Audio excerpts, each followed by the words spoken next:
रश्मि और अमर लॉकडाउन के चलते डेटिंग ऐप पर मिलते हैं। उसी बीच उनकी बॉन्डिंग बहुत अच्छी बन जाती है और दोनों एक दूसरे से प्यार करने लगते हैं। बस लॉकडाउन खत्म होते ही चट मंगी पट शादी। उससे पहले घर में बात तो कर लो। अरे माँ पापा कभी मना नहीं करेंगे। अमर की बात सुन रश्मि खुश हो जाती है। ऐसे ही दिन बीतते हैं और देखते ही देखते लॉकडाउन खुल जाता है, जिसके अगले ही दिन अमर अपने परिवार के साथ रिश्ता लेकर रश्मि के घर पहुंच जाता है। अभी लॉकडाउन खुला ही है और कोरोना तो खत्म भी नहीं हुआ, इसलिए ज्यादा कुछ ना करके अगले कुछ दिनों में छोटे फंक्शन के साथ शादी कर लेते हैं। अमर के पापा की बात पर सब सहमत हो जाते हैं। कुछ दिन बाद दोनों की शादी हो जाती है और रश्मि अपने ससुराल पहुंच जाती है। बेटा, शादी तो तूने अपनी मर्जी से कर ली, लेकिन बहू को बोल देना इस घर में हुक्म मेरा ही चलेगा, इसलिए अपना राज जमाने की कोशिश भी ना करें।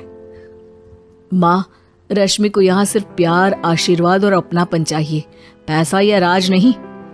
बेटी की बात पर सास मुंह बनाए वहां से चली जाती है और अब वो हर रोज रश्मि को परेशान करना और ताने देना शुरू कर देती है।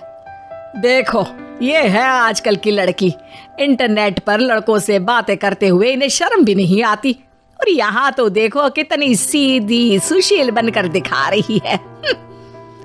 मम्मी, शादी के रिश्ते वाले इंटरनेट ऐप से जब किसी को कोई दिक्कत नहीं है, फिर डेटिंग ऐप के जरिए मिलना किस तरह गलत हो सकता है?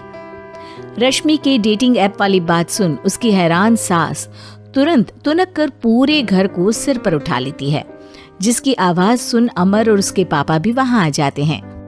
हाय मेरी माता, इतना बड़ा झूठ! डेटिंग ऐप को इंटरनेट के जरिए मिली है बोलकर इस कलमुही को मेरे सर ला बिठा दिया। अरे नास पिटी, तुझे जरा भी शर्म नहीं आई?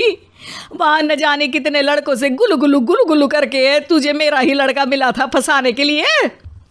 माँ, मुझे तो समझ नहीं आ रहा क्या बोले जा रही हो। डेटिंग ऐप इस्तेमाल करना कोई अपराध नहीं है, और तुम रश्मि को ऐसा कैसे बोल सकती हो? मैं भी तो था उस ऐप पर। पहले उसके लिए माँ से झूठ बोला और अब लड़ाई कर रहा है। सास और अमर की बात सुनकर रश्मि हैरान खड़ी रहती है। अमर, तुमने घर में झूठ क्यों बोला? ये सब देख रही हो ना, इसी की वजह से झूठ बोलना पड़ा।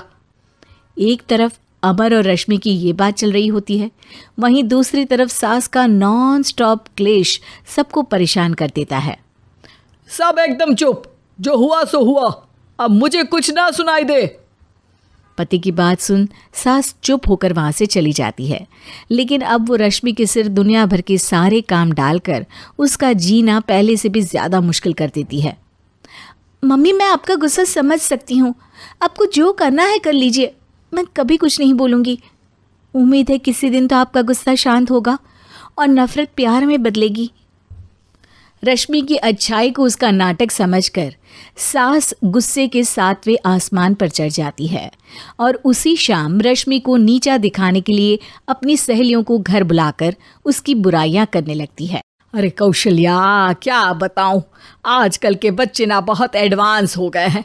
पहले रिश्ते घर परिवार वाले सब देख परख के कराते थे, और अब ये लोग खुद न जाने कहाँ कहाँ मिलकर खुद ही सब कुछ पक्का करके हमें बता देते हैं।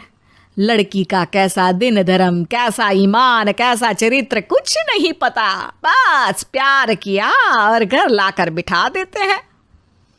अरे ऐसा क्यों बोलती हो? आजकल बच्चे अपने आप में बहुत समझदार हो गए हैं, और फिर पूरी जिंदगी तो उन दोनों को ही साथ निभानी है। अपनी पसंद से शादी कर भी ले तो क्या दिक्कत?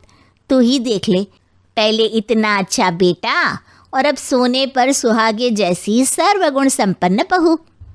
और पता है, अभी कुछ दिन पहले मेरी बेटी ने मुझे डेटिंग ऐप के बारे में बताया, जहाँ लड़का लड़की अपनी पसंद से अपने आप एक दूसरे को चुन लेते हैं, और फिर अगर सब सही रहता है तो बात आगे भी बढ़ जाती है। अरे इसमें इतना खुश होकर क्या बता रही हो? ये तो गलत है।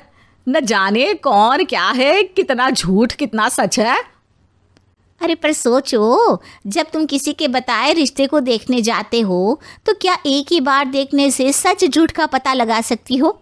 ज़रूरी नहीं कि बच्चों का लिया फैसला हमेशा गलत हो। अरे बहुत बार हमसे भी तो गलत फैसले होते हैं ना। अच्छे बुरे लोग तो हर जगह मिल सकते हैं, फिर इसमें सिर्फ बच्चे ही गलत कैसे? सहेलियों की बात सुन सास सोच में पड़ जाती है और इसी तरह कुछ दिन बीत जाते हैं, जिसमें ना तो वो रश्मि को परेशान करती है और ना ही कोई ताना सुनाती है, जिसे देख रश्मि परेशान हो जाती है। मम्मी, आपकी तबीयत तो ठीक है ना?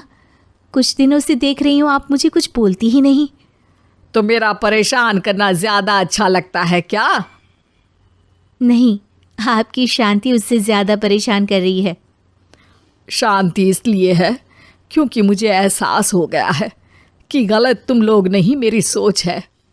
प्यार तो एक सुंदर एहसास और शादी खूबसूरत साथ है। अगर ये साथ सच्चा है तो कहीं पर भी किसी भी तरह जुड़ा हो, उससे कोई फर्क नहीं पड़ता। आप कौन है? इतनी अच्छी बातें मेरी पत्नी तो नहीं बोल सकती। क्या आप भी?